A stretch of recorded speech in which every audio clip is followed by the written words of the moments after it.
So here are a couple just anecdotes from some of my conversations with colleagues and staff, not just my staff, but other staff too. So I've been told with a straight face that we can say with 100% confidence that not a dollar of our $120 billion has been misappropriated in Ukraine. And when you ask the basic follow-up, well, how do you know that? It's like, well, you know, my opinion was predicated on you not asking any follow-up questions, right? Because I have no idea how to answer that question. But there is this effort to just ignore the very basic questions about what's happening to our money. Here's another crazy thing that's happening. You ask people, what's the end goal? Like, what are we actually trying to do? We spent $120 billion in Ukraine, and maybe you support that funding. I obviously do not. But what are we trying to accomplish here? Is the goal to get the Ukrainians to throw the Russians back to their original borders? Because I think that goal is militarily preposterous and actually risks the very escalation that all of us are trying to prevent. Is the goal to just basically have a World War I style trench warfare in eastern Ukraine for the next 10 years? Because I don't know how that goal serves us. It's terrible for the worldwide food supply. It's terrible for European energy supplies and refugee problems. Like, how is that actually in our interest? But nobody can articulate. The craziest part of our Ukraine policy, again, whether you agree with me or not, is that nobody has articulated what we're actually doing with the money. That is insane to me.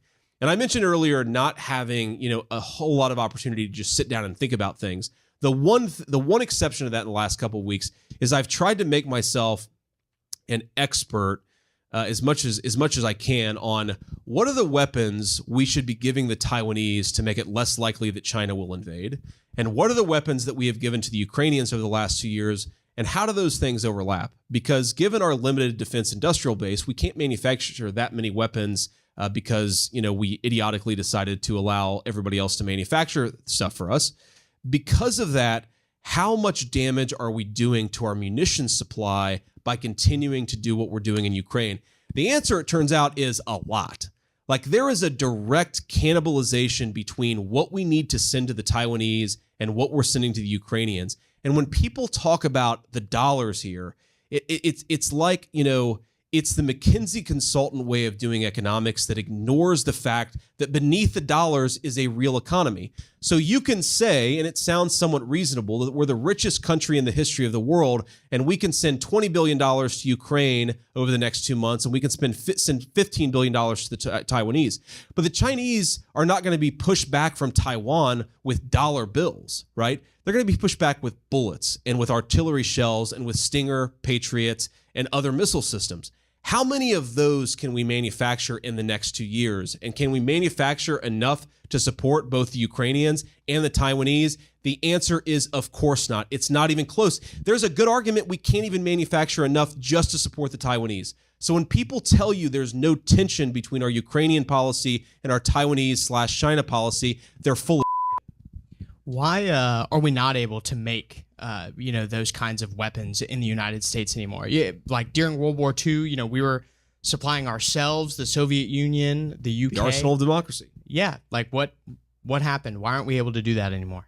So I think that, look, I'm going to pat myself on the back here for being right about this, but for those of us who've been warning about this, what we've been saying is the cost to American manufacturing is not just the direct and obvious stuff. It's not just the jobs lost in Northeast Ohio or Southwest Ohio.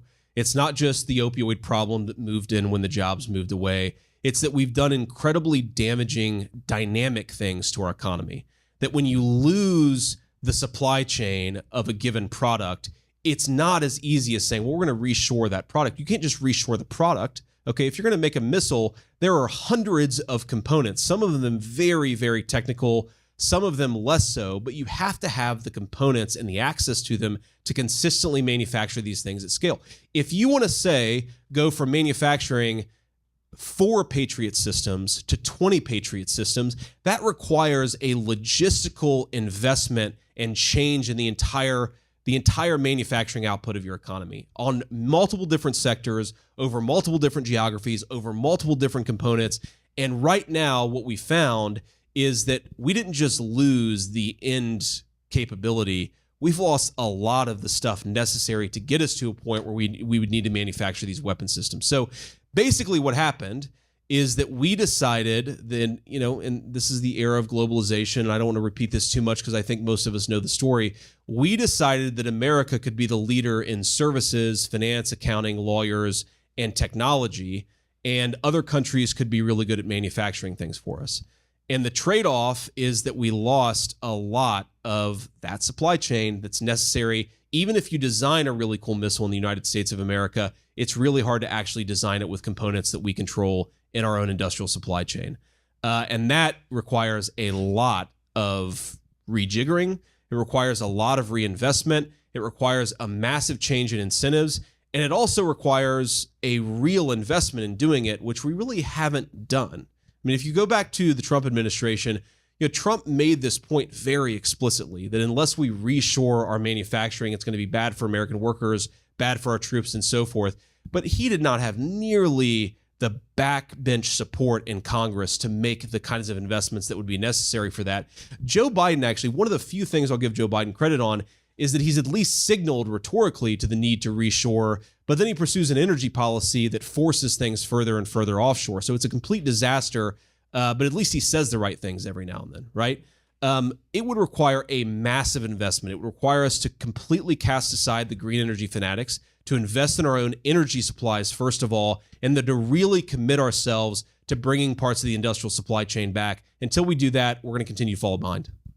One of the things that's so concerning about what's been going on with the Ukrainian war is that it has created the circumstances that people like yourself and Oberst Colby and others have warned about for a very long time, which is it's strengthened China's hand, not weakened it. What do you make of this new collaboration and integration that seems to be occurring between China and Russia, and in some cases Iran as well? Just this last week or the week before, Xi and Putin seem to have deepened their friendship in a very public way. What are the consequences of this going to be? Yeah, so I went back to the initial statement that I issued after Russia invaded Ukraine. And, one of the things that I say in that statement that held up very well is if we don't play this right, the effect of this war will be to drive Russia and China closer together. And I think that's exactly what's happened.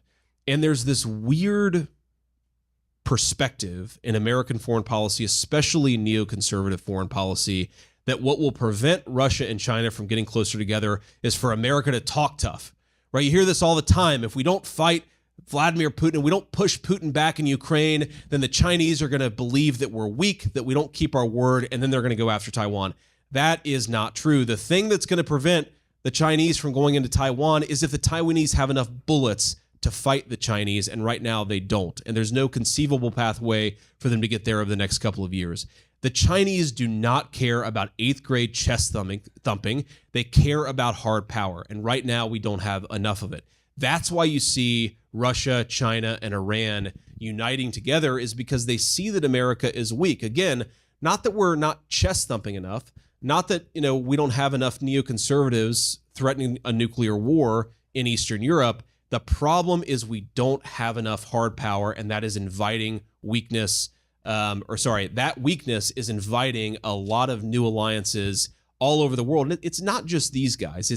Look, there are a lot of Gulf nations, right, that I think are going to be tempted to ally with Russia and China.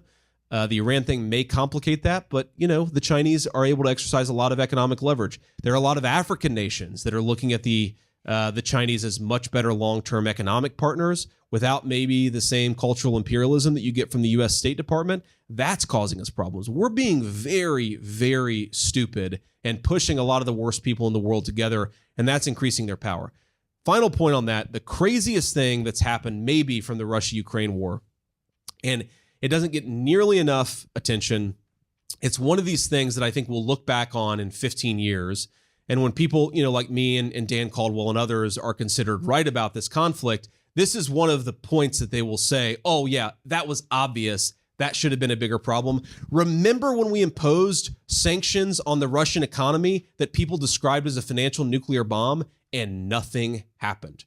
Russian GDP barely shrank at all compared to its economic peers. It looks even better. their ability to get around the sanctions by, let's say, mixing their petroleum with trace amounts of other nations' petroleum, the willingness of Iran and other nations to sell Russian petroleum by another name and Russian gas, we set off what everybody thought was the most important American financial weapon, and nothing happened. And that is crazy. And if you're Iran, and one of the most important things that happened in your nation's history in the past 30 years is that America destroyed the Iraq economy with sanctions. And you say, man, that's really scary, right? We don't want to do that. So we're going to listen to the Americans when they tell us what to do. But now we try to do the same thing to Russia, and it completely failed. I think that we made a huge mistake. I don't think that we were nearly prepared enough for how good the Russians would be at evading the sanctions. And I think it's done incredible damage to our credibility. And that's another reason you see these guys joining closer together.